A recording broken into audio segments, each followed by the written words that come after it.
கடைக்குட்டி சிங்கம் திரைப்படத்தின் திரை விமர்சனத்தை இன்று பார்க்க இருக்கின்றோம். கடைக்குட்டி சிங்கம் ஒரு நல்ல படம், குடும்பத்தோடு அமர்ந்து பார்க்கக்கூடிய படம். நல்ல ஒரு கிராமப்புறமான ஒரு விவசாய கருத்துள்ள ஒரு நல்ல படம் ஒன்று.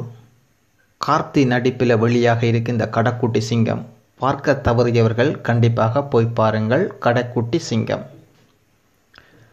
இந்த படத்தின் திரைக்கதையை நோமலாக பார்ப்போம். கார்த்திக்கும் கிராமத்துக்கு கதைக்கும் அப்படி என்ன ராசி என்று தெரியவில்லை.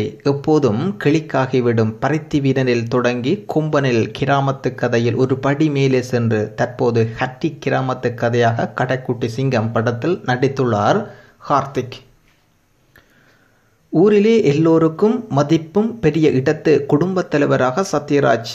இவருக்கு 4 பெண் குழந்தைகள் வரிசையாக பிறக்கின்றன. ஆனால் நமக்கு ஒரு ஆண் பிள்ளையாவது வேண்டுமென தவம் இருந்து கார்த்தி பிறக்கின்றார். தனக்கு ஏன் ஆண் குழந்தை வேண்டும் என்பதற்கு சத்யராஜ் விரும்புவதற்கு ஒரே காரணம் வைக்கப்பட்டுள்ளது. சத்யராஜ் குடும்பம் அந்த ஊரே என்பது போல் அவ்வளவு பெரிய குடும்பம். அவருக்கு ஒரே ஒரு ஆசைதான், தன் குடும்பத்தினரை ஒன்றாக நிற்க வைத்து ஒரு குரூப் போட்டோ எடுக்க வேண்டும் என்பதுதான்.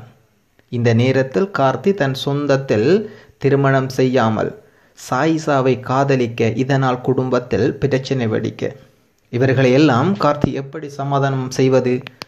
தன் விருப்பத்தை நிறைவேற்றினாரா என்பதை எமோஷனல் சென்டிமெண்டாக கலந்து சுவாரஸ்யமாக படம் நகர்கின்றது. கார்த்தி உண்மையாகவே கிராமத்து படம் என்றால் குசியாகி விடுவார் போல. பருத்தி வீரனில் கூட அழுக்கு லுங்கி சட்டை அணிந்திருப்பார். கொம்பனில் முரட்டுத்தனமாக கிராமத்து இளைஞன். ஆனால் இதில் சட்டை கலர் கூட அழுக்கு ஆகாமல் செம்ப பந்தாமாக வேஷ்டி சட்டையில் பட்டையை கிளப்புகின்றார். அதிலும் விவசாயிகளுக்கு அவர் கொடுக்கும் குரல் பலரின் வாட்ஸ்அப் முகநூலில் காணக்கூடியதாக இருக்கின்றது. அதிலும் ஒரு ஸ்டேஜில் கார்த்தி விவசாயிகளின் பெருமையை பேசுகின்றார். அதிலும் பெற்றோர்கள் பிள்ளைகள் இன்ஜினியர்கள் ஆக்க நினைக்கின்றனர், ஏன் நமக்கு சோறு போடும் விவசாயியாக நினைக்க மறக்கின்றன என அவர் பேசும் காட்சிகள் திரை அரங்கமே அதிர்கின்றது. இவரை தாண்டி சத்யராஜ், பானுபிரியா, மௌனிகா, விஜி, யுவராணி, சூரி, சரவணன், சாயிசா, பிரியாவாணி, சங்கர் என்று அடுக்கிக் கொண்டே போகலாம். அந்த அளவுக்கு ஒரு நட்சத்திர பட்டாளமே இது நடித்திருக்கின்றது. பாண்டியராஜ் அசத்தி விட்டார். அதிலும் இத்தனை பேர் இருக்கின்றார்கள், மனதில் நிற்பார்களா என்று பார்த்தால் அனைவரையுமே ஒரு சில இடத்தில் ஸ்கோர் செய்கின்றார்கள். சாயிசா மட்டும் படத்திலிருந்து விலகியே நிற்கின்றார்.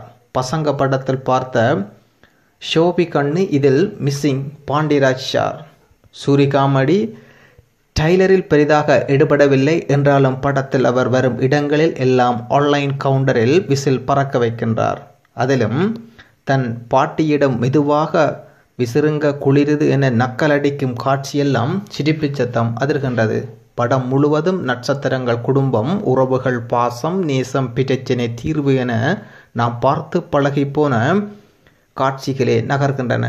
வி. சேகர் படத்தை கொஞ்சம் ஆக்ஷனுடன் பார்த்தால் எப்படி இருக்கும்?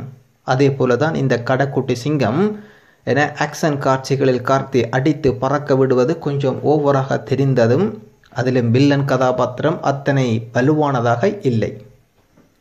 வேல்ராஜின் ஒளிப்பதிவில் கிராமத்தின் அழகை நம் கண் முன் கொண்டு வந்து நிறுத்தியிருக்கின்றார். அதிலும் டி. இமானிடம் கிராமத்து படம் என்பதனால் குசியாக தன்னிடம் இருக்கும். கிராமத்து டியூனை மக்களுக்கு பிடிக்கும்படி எப்படியோ கொடுத்து விட்டார். நீண்ட வருடங்களுக்கு பிறகு குடும்ப உறவுகளுக்கு முக்கியத்துவம் கொடுத்த படம் கடைக்குட்டி சிங்கம். கார்த்தி, சூரி காட்சிகள் படத்தில் பல இடங்களில் நன்றாக இருக்கின்றது. பெண்களின் கதாபாத்திரங்களுக்கு பெயர் வைத்த விதம் இப்படியெல்லாம் கூட பெயர் வைக்கலாமா என்று ஆச்சரியப்படுத்தியுள்ளார் பாண்டியராஜ். ரேஸ் காட்சிகள் பல பேர் நேரில் பார்த்திருக்க மாட்டார்கள், அப்படியே கண்முன் கொண்டு வந்து நிறுத்தியிருக்கின்றார். வசனம் மிகவும் ரசிக்க வைக்கின்றது. குறிப்பாக சொத்து சேர்ப்பதை விட சொந்தங்களை சேருங்கள், எமோஷனலாக சரி, தயவு செய்து சொந்தத்தில் மட்டும் பொன் எடுக்காதீங்க என்று காமெடி வசனங்களும் சரி ரசிக்க வைக்கின்றது. வில்லன் கதாபாத்திரம் படத்தில் வலுவானதாக இல்லை. ஏதோ 10 பேரை அவ்வப்போது அனுப்புகின்றார்கள். அவர்களை கார்த்தி அடித்தடித்து அனுப்புகின்றார். அந்த காட்சிகள் படத்தில் செட் ஆகவில்லை. இரண்டாம் பாதியில் ஒரே பிரச்சனையை திருப்பி திருப்பி பேசும்படி காட்டியது. மொத்தத்தில் நீண்ட வருடங்களுக்கு பிறகு குடும்ப உறவுகளுக்கு முக்கியத்துவம் கொடுத்து அதை சிறப்பாக எடுத்து பாண்டியராஜ் கார்த்திக் ஹேட்ரிக் கிராமத்து வெற்றியை கொடுத்து விட்டார் கடைக்குட்டி சிங்கம். கடைக்குட்டி சிங்கம் நல்ல ஒரு படம். நீங்களும் பாருங்கள். பார்த்துவிட்டு கமெண்ட் பாக்ஸில் கமெண்ட் பண்ணுங்கள். நன்றி.